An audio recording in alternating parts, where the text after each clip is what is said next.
Welcome to special analysis. నేను రమా మండవ. ఈరోజు అనాలిసిస్లో భాగంగా మనం తీసుకోబోతున్న టాపిక్ ఏంటంటే జగన్మోహన్ రెడ్డి ఒంగోలును గాలికి వదిలేశారా అంటే అవుననే చెప్పుకోవాలి. ప్రకాశం జిల్లాలో ఎస్పెషల్లీ ఉమ్మడి ప్రకాశం జిల్లాలో ఒంగోలు కాన్స్టిట్యున్సీ, ఒంగోలు అంటే హెడ్ క్వార్టర్ ఉమ్మడి ప్రకాశం జిల్లాకి, ఒంగోలు కాన్స్టిట్యున్సీ ఎప్పుడు కూడా వార్తల్లోనే ఉంటుంది. ఎందుకంటే ప్రకాశం జిల్లాకి వెనుకబడిన జిల్లాగా పేరున్నప్పటికీ కూడా కోస్టల్ బెల్ట్లో, బట్ మనం చూసినట్లయితే రాజకీయంగా అత్యంత చైతన్యవంతమైన జిల్లాగా ప్రకాశం జిల్లాకు పేరుంటుంది. అలాంటి ప్రకాశం జిల్లా కానీ ఆ పక్కనే ఉన్న నెల్లూరు కానీ జగన్మోహన్ రెడ్డి పార్టీ పెట్టిన దగ్గర నుంచి కూడా ఆయన సాలిడ్గా అండగా నిలబడ్డాయి. ఎస్పెషల్లీ మనం చూస్తే 2019లో నిజంగా ఆ పార్టీకి టీడీపీకి కొన్ని సీట్లు వెళ్ళినప్పటికీ కూడా ఒక 4 సీట్లు ఆ రోజు అక్కడి నుంచి గెలిచిన టీడీపీ నుంచి గెలిచిన కర్ణం బలరాం లాంటి వాళ్ళు కూడా వైఎస్ఆర్సీపీలోకి రావడం జరిగింది. సో అలా ప్రకాశం జిల్లా పక్కనే ఉన్న నెల్లూరు లాగే ప్రకాశం జిల్లా కూడా జగన్మోహన్ రెడ్డి కోసం అండగా నిలబడుతూనే వచ్చిందని అనుకోవాలి. దట్టు ఒంగోలు లాంటిది ఒక హార్డ్ కోర్ సీట్. అలాంటిది హార్డ్ సీట్లో జగన్మోహన్ రెడ్డి ఈరోజు అక్కడ నిజంగా ఉన్న ఆ లోకల్ ఇష్యూస్ మొత్తాన్ని కూడా సార్ట్ అవుట్ చేయకుండా ఒంగోలు లాంటి అతి కీలకమైన కాన్స్టిట్యున్సీని నిజంగానే ఆయన గాలికి వదిలేస్తున్నారని కూడా అక్కడ జనం చెప్పుకుంటూ ఉన్నారు. ఆ పార్టీ కార్యకర్తలు కూడా చెప్పుకుంటూ ఉన్నారు. మనం చూసినట్లయితే ఒంగోలు వైఎస్ఆర్సీపీకి అంత సాలిడ్ సీట్ అని మనం ఎందుకంటున్నాం అంటే బికాజ్ ఆఫ్ బాలినేని శ్రీనివాసరెడ్డి. బాలినేని శ్రీనివాసరెడ్డిది ఒక సుదీర్ఘ రాజకీయ చరిత్ర. వైఎస్ రాజశేఖర రెడ్డికి బంధువు కూడా, ఆయన ఆ ఫ్యామిలీకి వైఎస్ ఫ్యామిలీకి దగ్గర బంధువు. వైఎస్ రాజశేఖర రెడ్డి ఉన్నప్పటి నుంచి కూడా ఆయన కాంగ్రెస్తోనే అసోసియేట్ అయ్యాడు. కాంగ్రెస్ తరపున ఆయన ఎమ్మెల్యేగా ఉన్నా, మంత్రిగా ఉన్నా, ఓడిపోయినా పార్టీ ఏదైనా సరే ఆ స్థాయిలో ఒంగోలు జిల్లా రాజకీయాల్లో బాలినేని శ్రీనివాసరెడ్డి చక్రం తిప్పారు. సో అలా తనకంటూ ఒక ఇండివిజువల్ ఇమేజ్ అయితే ఒంగోలులో క్రియేట్ చేసుకున్నారు ఆయన. మనం చూసినట్లయితే వైఎస్ రాజశేఖర రెడ్డి హయాంలో ఆయన మైనింగ్ మినిస్టర్గా కూడా పనిచేయడం జరిగింది. ఎప్పుడైతే వైఎస్ చనిపోయిన తర్వాత జగన్మోహన్ రెడ్డి పార్టీ పెట్టే ప్రయత్నం చేశారో ఆ రోజున బాలినేని శ్రీనివాసరెడ్డి ఆ పార్టీలోకి రావడం జరిగింది. ఒంగోలు ఉప ఎన్నికలు 2012లో జరిగిన ఉప ఎన్నికల్లో బాలినేని శ్రీనివాసరెడ్డి ఆ రోజు గెలవడం జరిగింది జనార్దన్ను ఓడించి. ఆ తర్వాత మనం చూసినట్లయితే 14 ఉప ఎన్నికల్ని వైఎస్ఆర్సీపీ మొదటిసారి ఫేస్ చేసింది. ఆ ఎన్నికల్లో, సాధారణ ఎన్నికల్లో జనార్దన్ చేతిలోని బాలినేని ఓడిపోవడం జరిగింది. దెన్ బాలినేని ఓడిపోయినప్పటికీ కూడా జనార్దన్ ఎమ్మెల్యేగా ఉన్నప్పటికీ, టీడీపీ అధికారంలో ఉన్నప్పటికీ పూర్తి స్థాయిలో తనకంటూ పార్టీని ఎస్టాబ్లిష్ చేస్తూ వచ్చారు ఆయన వైఎస్ఆర్సీపీని. అయితే ఇదే సమయం నుంచి ఆయనకి వైఎస్ఆర్సీపీలో సఫికేషన్ స్టార్ట్ అయింది. ఎందుకంటే ఆ రోజున తను ఓడిపోయినారు, అటు సుబ్బారెడ్డి లాంటి వాళ్ళు ఒంగోలు ఎంపీగా గెలిచినారు. ఆయన కూడా జగన్మోహన్ రెడ్డి బంధువు, సొంత బాబాయే. సో ఈ క్రమంలోనే సుబ్బారెడ్డి వర్సెస్ బాలినేని అనే పరిణామాలు తెర మీదకి వచ్చాయి చాలాసార్లు. సో ఒక ఆధిపత్య పోరైతే నడుస్తూ వచ్చింది వాళ్ళ మధ్య. దెన్ మనం చూసినట్లయితే 2019 ఎన్నికలు, అప్పటికే మాగొంట లాంటి వాళ్ళు టీడీపీలో ఉంటే వాళ్ళని బలవంతంగా పార్టీలోకి తీసుకొచ్చారు. సుబ్బారెడ్డి వ్యతిరేకించినప్పటికీ కూడా జగన్మోహన్ రెడ్డి ఆయన పార్టీలోకి తీసుకొచ్చి ఎంపీ టికెట్ ఇచ్చారు. ఎందుకంటే అది బాలినేని కారణంగానే ఆయన పార్టీలోకి వచ్చారనేది అది అందరికీ తెలిసిన సత్యమే. బాలినేని ఆయన పార్టీలోకి తీసుకొచ్చారనేది కూడా అందరికీ తెలిసిన నిజమే.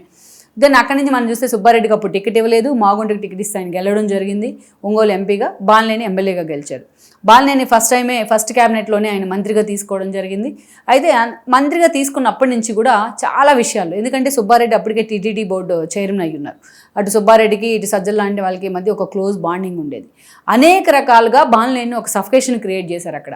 ఆయన భూ అక్రమాల ఆరోపణలు వచ్చినప్పటికీ ఆయన అనేక రకాలుగా మంత్రిగా ఉన్న వేధించే ప్రయత్నం చేయడం, వాళ్ళ అనుచరులను వేధించే ప్రయత్నం చేయడం, ఇలా ఎన్నో రకాలుగా సఫికేషన్ ఉంటే పాపం బాలినేని ఎన్నోసార్లు మీడియా ముందే వాపోయిన సందర్భాలు ఉన్నాయి.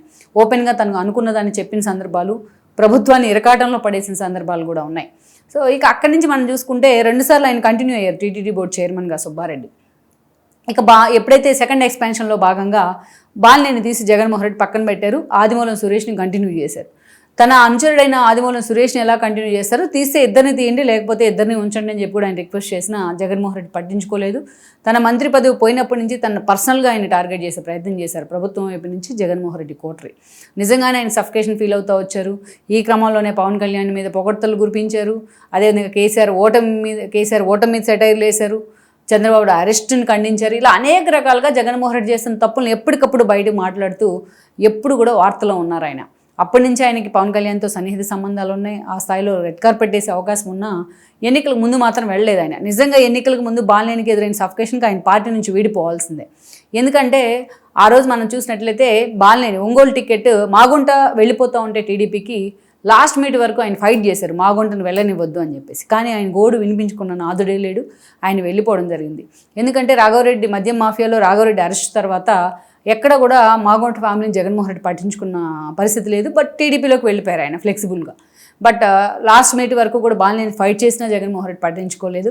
అక్కడి నుంచి మనం చూస్తే ఎక్కడో ఉన్న చెవిరెడ్డిని తీసుకొచ్చి బాలినేని కొడుకున్నారు. బాలినేని ఇంట్లో చాలామంది ఉన్నారు, ఆయన చెప్పిన వ్యక్తులు ఉన్నారు. వాళ్ళందరినీ పక్కన పెట్టి ఎక్కడో ఉన్న చెవిరెడ్డిని, తిరుపతిలో ఉన్న చెవిరెడ్డిని తీసుకొచ్చి చిత్తూరు జిల్లాలో ఉన్న చెవిరెడ్డిని ఒంగోలు ఎంపీగా అనౌన్స్ చేశారు జగన్మోహన్ రెడ్డి. దీన్ని చాలా తీవ్రంగా వ్యతిరేకించారు బాలినేని. ఎక్కడో ఉన్న వ్యక్తులను తీసుకొచ్చి పెడితే ఎలా గెలుస్తాం ఆ సీట్ అంటూ వ్యతిరేకించినప్పటికీ జగన్మోహన్ రెడ్డి సస్మేరా అన్నారు. మొన్నటి ఎన్నికల్లో చెవిరెడ్డి అక్కడి నుంచి ఓడిపోయారు. మాగంటి శ్రీనివాసరెడ్డి ఎంపీగా గెలిచారు. దాని బాలినేని కూడా ఓడిపోవడం జరిగింది. కూటమి వేవ్లో మొత్తం వీళ్ళంతా కూడా కొట్టుకుపోయారు జిల్లా. అలాంటి పరిస్థితుల్లోనే జిల్లాలో కొన్ని సీట్లు వచ్చాయి, జిల్లా మొత్తం కొట్టుకుపోలేదు. దాన్ని అక్కడి నుంచి మనం చూసుకున్నట్లయితే అనేక కీలక పరిణామాలు. ఎలక్షన్ అలా అయిపోయిందో లేదో ఓటమి పాలైన బాలినేని వెంటనే జగన్మోహన్ రెడ్డి మీద చెప్పాల్సిందంతా చెప్పేసి వెంటనే ఆయన జనసేనలోకి వెళ్ళిపోయారు. ఈరోజు చూసినట్లయితే ఒంగోలు బాలినేని ఎప్పుడైతే ఆ పార్టీని వీడారో అప్పటి నుంచి కూడా పూర్తిగా నేకెడ్గా ఉంది ఒంగోలు వైఎస్ఆర్సీపీ.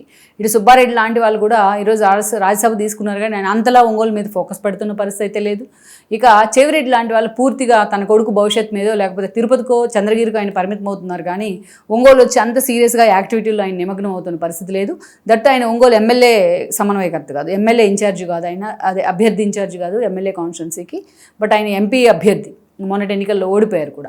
సో అలాంటి చెవిరెడ్డికి అక్కడ స్థానికంగా ఉన్న నేతలతో కోఆర్డినేషన్ పెద్దగా మిస్ అవుతూ ఉంది.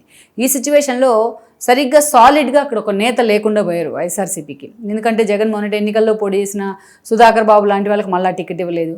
ఆ తర్వాత చూస్తే పాపం ఎక్కడో ఎర్రగొండపాలెమో సంతనూతలపాడో చాయిస్ అవుతుంది అనుకున్న సురేష్ని తీసుకెళ్ళి, మాజీ మంత్రి సురేష్ని తీసుకెళ్ళి ఎక్కడో కొండేపులో పోటీ చేస్తే ఆయన అక్కడి నుంచి ఓడిపోయారు. ఇలా ఒక సాలిడ్ పర్సనాలిటీ కన్నం బలరాం లాంటి వాళ్ళని పార్టీలోకి తీసుకొచ్చుకున్న వాళ్ళ పాపం 5 ఏళ్ల పాటు ఎలాంటి పదవి ఇవ్వకుండా వాళ్ళని అవమానించారు. ఈరోజు బాలినేని పోయిన తర్వాత వాళ్ళ పరిస్థితి చాలా ఘోరంగా ఉంది. ఆమంచి లాంటి వాళ్ళ పార్టీలో ఉన్న వాళ్ళని బలవంతంగా పర్చూరు నుంచి పోటీ చేయమంటే ఆయన పార్టీ నుంచి ఎగ్జిట్ అయ్యి ఆయన ఇండివిజువల్గా చీరాల నుంచి పోటీ చేశారు మొన్నటి ఎన్నికల్లో. ఇలా చూసుకున్నట్లయితే జిల్లా మొత్తం కూడా వైఎస్ఆర్సీపీ అస్తవ్యస్తం అయిపోయిన పరిస్థితి ఉంది.